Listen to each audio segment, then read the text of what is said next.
Same playbook, 3 decades, $100 billion laundered through your groceries. Every empire has a ledger, even the invisible ones.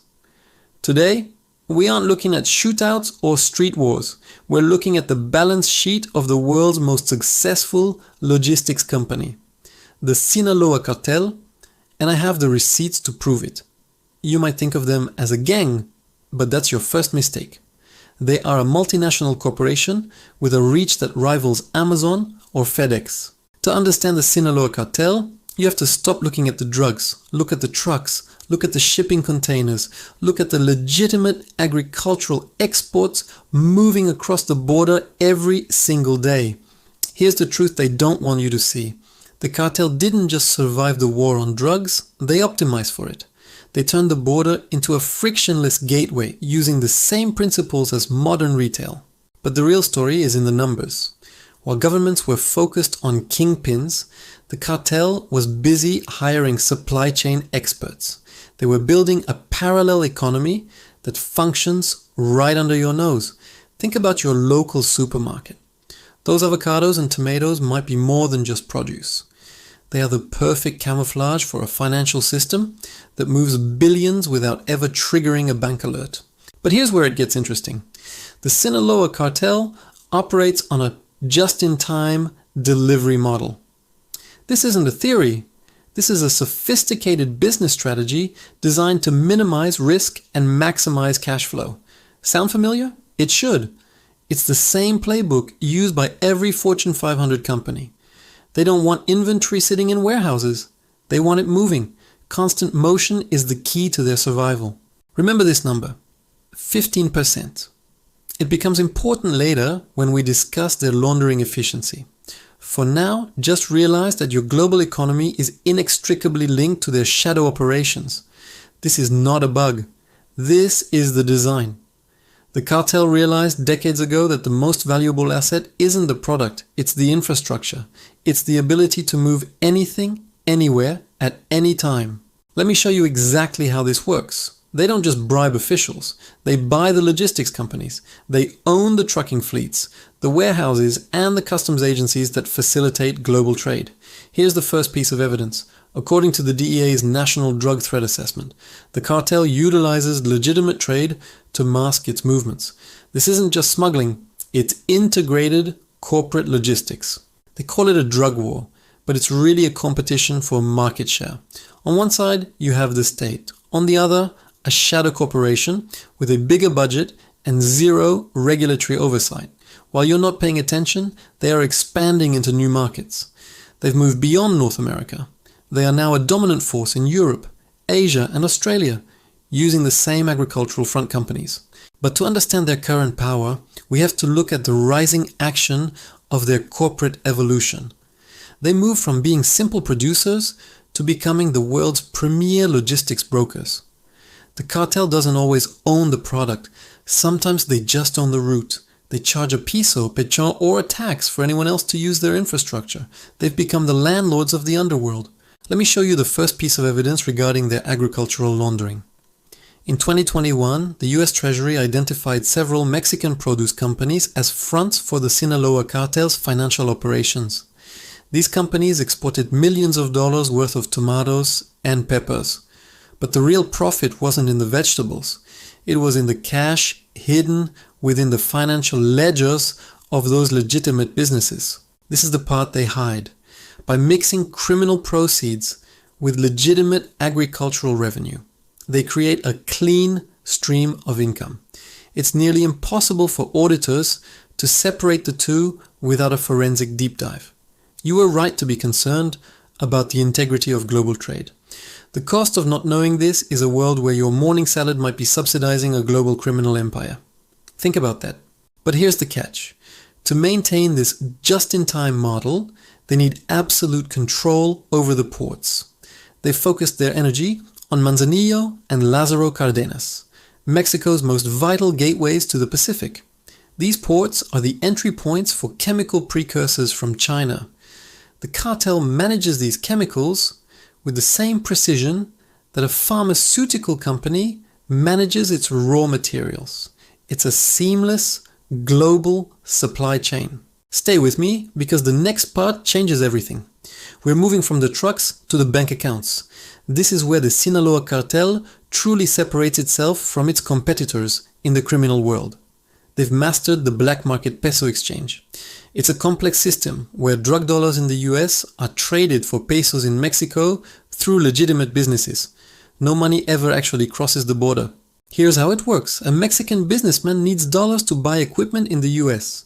The cartel provides those dollars from their street sales. In exchange, the businessman pays the cartel in pesos in Mexico. The businessman gets his equipment. The cartel gets clean pesos. The banks see nothing but a standard commercial transaction. It's elegant, it's efficient, and it's almost entirely invisible to traditional law enforcement. This isn't prophecy, this is mathematics. When you can bypass the international banking system, you become immune to sanctions.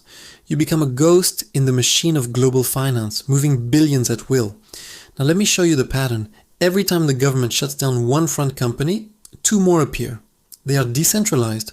They are redundant. They are built to withstand the loss of any single node. But here's where it gets interesting. The cartel has started using cryptocurrency to further obfuscate these transactions.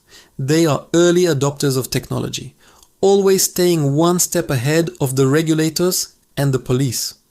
Now here's where most people get this wrong. They think the cartel is just about violence, but violence is expensive. It's bad for business. The modern Sinaloa Cartel prefers the quiet efficiency of a wire transfer. The official story is that we are winning the war on drugs. The real story is that the cartel has simply moved into the boardroom. They've traded their gold-plated AK-47s for high-frequency trading algorithms. Let me show you the data. UNODC reports suggest that trade-based money laundering is now the preferred method for organized crime. It accounts for hundreds of billions of dollars in illicit flows every single year. This is not a flaw. This is the feature of our globalized economy. The same systems that allow you to get a package in 2 days allow the cartel to move their product with impunity. Ask yourself, who really profits? The powerful insiders who facilitate these trades or the ordinary people who live with the consequences? The pattern is always there, favoring those who control the infrastructure. The cartel bosses protect their wealth in offshore havens and legitimate real estate. Meanwhile, you pay the price through inflated costs and societal decay. It's the ultimate few versus many contrast in the modern world. But the real story is in the numbers. If the Sinaloa Cartel were a legitimate company, it would be in the top 10 of the Fortune 500. Their annual revenue is estimated at over 12 billion. Stay with me because the next part changes everything. We are looking at the complications. The cartel is facing internal fractures, but their logistics model is so robust that the business continues without a hitch. Even with El Chapo in a US prison, the Sinaloa Cartel remains the dominant force. Why? Because the system doesn't depend on one man. It depends on the ledger. It depends on the network. Same playbook, different flag. They've expanded into the avocado trade so deeply that they now control significant portions of the market. They've turned a superfood into a primary mechanism for money laundering. You're paying for it every time you buy a piece of fruit. A small percentage of that transaction might be finding its way back to a cartel-controlled packing house in Michoacan. It's a quiet, invisible tax. Here's the mechanism they don't want you to see. They use shell agricultural companies to over-invoice or under-invoice goods. This allows them to move value across borders without moving physical cash. It's genius. The data reveals that trade-based money laundering is the hardest form of financial crime to detect. It requires a level of cooperation between customs and banks that simply doesn't exist in our current system. This isn't theory. This is policy. The cartel exploits the gaps in international law. They operate in the gray zones where the rules are unclear and the enforcement is weak or non-existent. Let me show you the pattern again. They find a legitimate industry with high volume and low oversight. Agriculture, construction, mining. They infiltrate, they dominate, and then they use it to wash their cash. Sound familiar? It should. It's the same way legitimate conglomerates expand their reach. They look for synergies. They look for ways to verticalize their operations, to reduce costs, and increase their total control. But here's the critical part. The cartel has become so integrated into the Mexican economy that extracting them would cause a total financial collapse. They've made themselves too big to fail in their home country. This is the part they hide. The line between the legal economy and the criminal economy has blurred to the point of disappearing. They are two sides of the same coin, feeding each other. What I'm about to show you is the escalation of their global reach. They aren't just in Mexico anymore. They are operating in the ports of Antwerp and Rotterdam, the gateways to the European market. They've partnered with local European syndicates to manage the last mile of delivery. The Sinaloa Cartel provides the logistics and the product. The locals provide the distribution. It's a perfect corporate joint venture. Here's what nobody else will tell you. The cartel is now using the same shipping routes to move other illicit goods.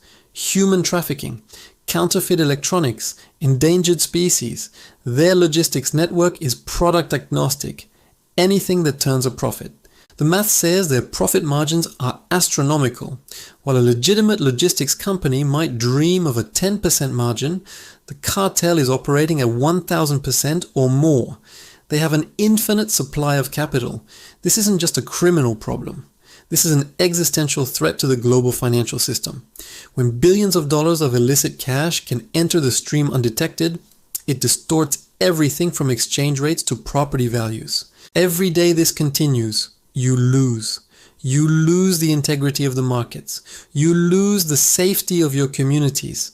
And you lose the truth about where the world's wealth is actually flowing.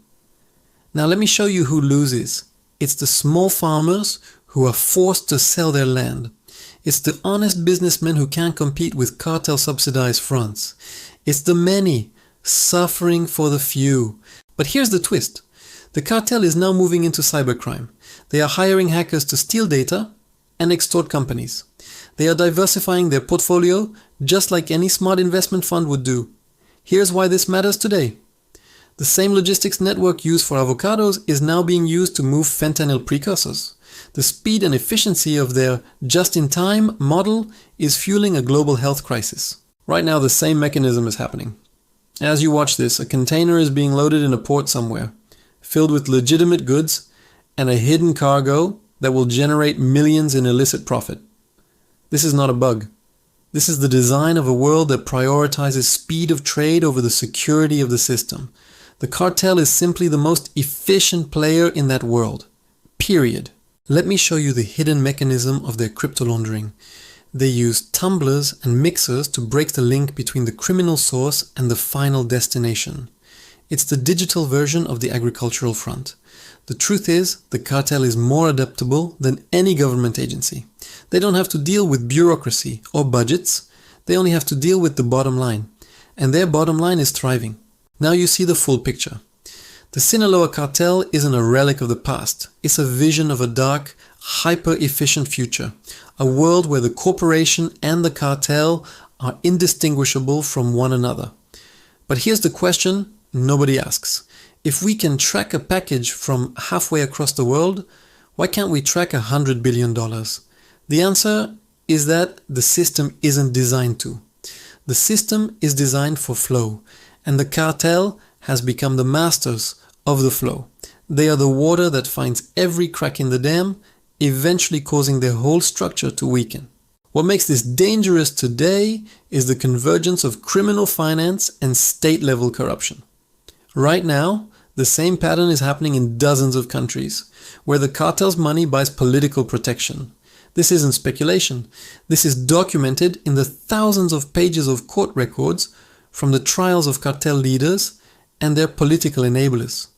The evidence is overwhelming. The math is undeniable. Anyone with a calculator can see that the current strategy isn't working. We are fighting a 21st century logistics giant with 20th century policing methods. It's a mismatch of epic proportions. It's a losing battle.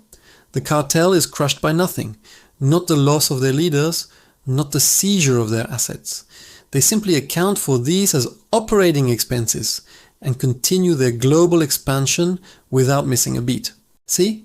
Same pattern, they lose a shipment, they raise the price, they lose a route, they build a new one. They are the ultimate resilient network designed to survive in a hostile environment. You're part of this, whether you like it or not. Your consumption, your banking system, and your global trade routes are all part of the ecosystem that the Sinaloa Cartel has successfully colonized. But here's the critical part. Once you see the ledger, you can't unsee it. You start to see the cartel's influence in every corner of the global economy. It's not a shadow, it's the foundation. The real story is that the cartel has become a parallel state. They provide jobs, they build infrastructure, and they enforce their own version of the law. They are filling the vacuum left by failed governance. In theory, the law is supreme. In practice, the money is supreme, and the Sinaloa Cartel has more money than many small nations. That is the reality of the world we live in today. Let me show you the pattern of their just-in-time fentanyl production. They've moved the labs closer to the border to reduce the logistics tail. They've optimized the process to the point of terrifying efficiency. This is not a flaw. This is the feature of a business that has no ethical constraints. They only care about the velocity of money. How fast can they turn a chemical into $1? The math says they are winning. For every dollar spent on interdiction, the cartel generates $1,000 in profit. It's a war of attrition that the state is mathematically guaranteed to lose. Before I give you the 3 takeaways, think about your own life. How many systems do you rely on that are vulnerable to this kind of infiltration? Your food, your medicine, your finances, all of them. The cost of not knowing this is living in a state of perpetual vulnerability. By the time most people realize how deep the cartel's roots go, it will be too late to pull them out. Stay with me, because the next part changes everything. We are looking at the resolution. What can actually be done to stop a multinational logistics corporation that operates outside the law? First, we have to stop looking at this as a drug problem. It's a financial and logistics problem. We have to attack the ledger, not just the product. We have to follow the money. Second, we need to realize that the legal and illegal economies are now one and the same. We can't fix one without addressing the corruption in the other. It's a systemic issue, not a local one. Third, we must understand that the cartel's greatest strength is its ability to hide in plain sight. They use our own systems against us. To defeat them, we have to change the systems themselves. This isn't prophecy. This is the only logical conclusion. If we continue to ignore the financial architecture of the underworld, we are simply waiting for the next collapse. The pattern is clear.